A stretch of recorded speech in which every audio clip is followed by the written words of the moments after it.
এই যে আমাদের আহমেদাবাদে যে বিমান দুর্ঘটনা হলো, সেই বিমান দুর্ঘটনা প্রসঙ্গে একটু আসি, তাহলে পরে আপনারা বুঝতে পারবেন যে হাওয়া কোন দিকে যাচ্ছে।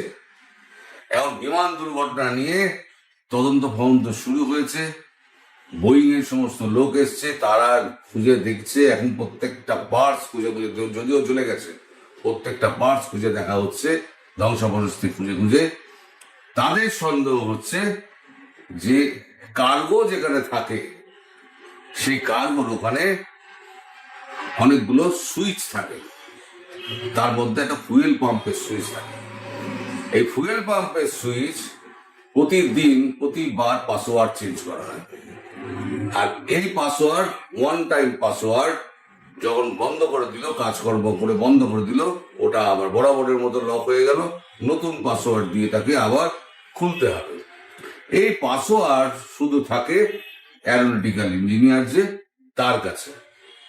এবং সেই অ্যারোনটিক্যাল ইঞ্জিনিয়ারকে খুঁজে বার করা হচ্ছে, বিভিন্নভাবে জিজ্ঞাসাবাদ করা হচ্ছে। সব থেকে মজার জিনিস যেটা, সেটা এখানে তুর্কির পাশাপাশি, যেহেতু তুর্কির গ্রাউন্ড হ্যান্ডেলিং এর মধ্যে ছিল, তুর্কির পাশাপাশি এখানে নাম উঠে আসছে বাংলাদেশের।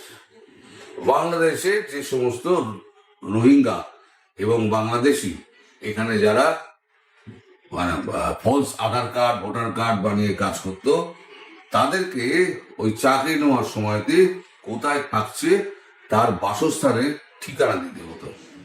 তা যারা ভাড়া থাকে তারা ওই রেন্ট এগ্রিমেন্টটা জমা দেয়। এখন যারা গতকালকে কাকতালীয় ভাবে 3 জন বাংলাদেশি, তার মধ্যে একজন হচ্ছে রোহিঙ্গা আর 2 জন বাংলাদেশি, তারা কিন্তু গতকালকে হঠাৎ করে অনুপস্থিত হয়ে যায়। আজকে এসছে কিনা জানি না। এবার যখনই অনুপস্থিত হয়ে যায়, তখনই তাদের বাড়িতে খোঁজ খবর লাগানো হয়। পুলিশ গিয়ে যে রেন্ট এগ্রিমেন্ট অনুযায়ী সেই বাড়িতে গিয়ে দেখে, বাড়ির মালিক বলছে এরা তো 7-10 দিন আগে বাড়ি ছেড়ে অন্যত্র কোথাও চলে গেছে। এবং যদি অন্য কোথাও যায়, তাহলে পরে সেখানকার রেন্ট এগ্রিমেন্টটা কোম্পানির কাছে কিন্তু জমা দিতে হয়, এয়ারপোর্ট অথরিটির কাছে। সেই রেন্ট এগ্রিমেন্টটা, নতুন রেন্ট এগ্রিমেন্ট জমা দেয়নি তারা। ফলে এই সন্দেহের তীরটারা গিয়ে পড়ছে তাদের ওপরে। তাদেরকে এই 3 জনকে খোঁজা হচ্ছে, কিন্তু 3 জনকে এখনো খুঁজে পাওয়া যায়নি।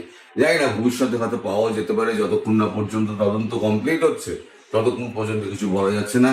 কিন্তু চারদিক দিয়ে যেরকম সমস্ত প্রমাণাদি উঠে আসছে, তাতে এটা বোঝা যাচ্ছে যে ইঞ্জিনে ফুয়েলটা যাওয়া রাস্তাটা বন্ধ করে দেওয়া হয়েছিল। ওই যে পাসওয়ার্ড দিয়ে যে জায়গাটা, মানে যে এটা খোলা হয়, সেখানে হচ্ছে ইঞ্জিনের তেল যাওয়ার যে রাস্তাটা, সেই নজলগুলো ঠিক আছে কিনা সেটা দেখার জন্য সেটা ঠিক করে দিয়ে, এখন হয় কি, ধরুন নজল যদি বন্ধ করে দেয়, তাহলে ইঞ্জিনের পাইপ লাইনে যতটুকু তেল আছে ততটুকু তেলই কিন্তু ইঞ্জিনে যাবে।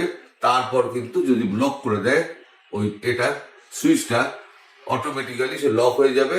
তাহলে তেলের ইঞ্জিন যতটুকু পাইপ লাইনে আছে, তারপরে আর কোনো তেলের সাপ্লাই হবে না এবং ইঞ্জিন বসে যাবে।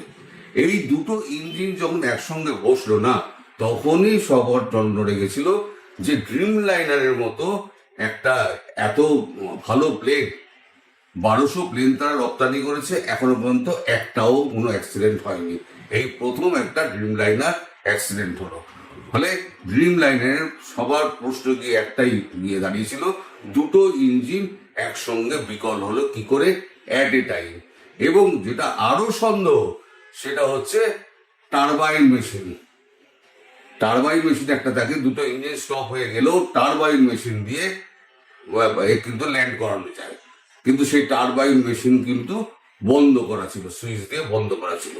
ফলে all eyes goes on turkey, Pakistan and Bangladesh. এবার বাংলাদেশের যদি নাম একবার কনফার্মেশন হয়ে যায়, তাহলে মোহাম্মদ ইউনূস কিন্তু বাঁচবে না। আর আপনাদের এই দুর্ভাগ্য, আপনাদের অন্ত হয়ে যাবে খুব শীঘ্রই। এটা খুব বেশি হলে আর 7 দিন হয়তো সময় লাগবে, কারণ ব্ল্যাক বক্স পাওয়া গেছে এবং ব্ল্যাক বক্স থেকে যে সমস্ত তথ্যগুলো উদ্ধার করে এবং বিশ্লেষণ করা হচ্ছে শেষ মুহূর্তে কি ঘটেছিল।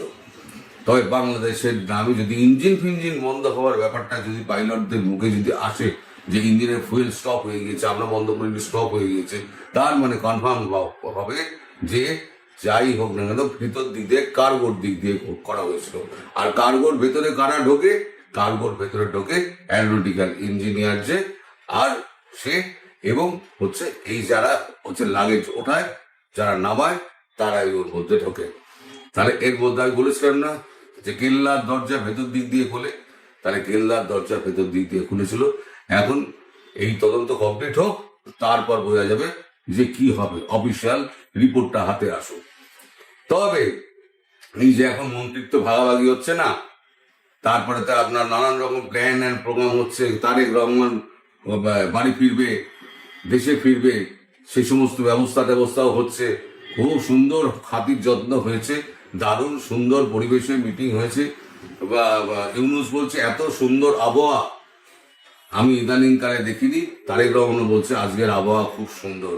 আবহাওয়া সুন্দর, কিন্তু পরিবেশ খুব খারাপ। ডক্টর ইউনুস খুব খারাপ, সতর্ক হন।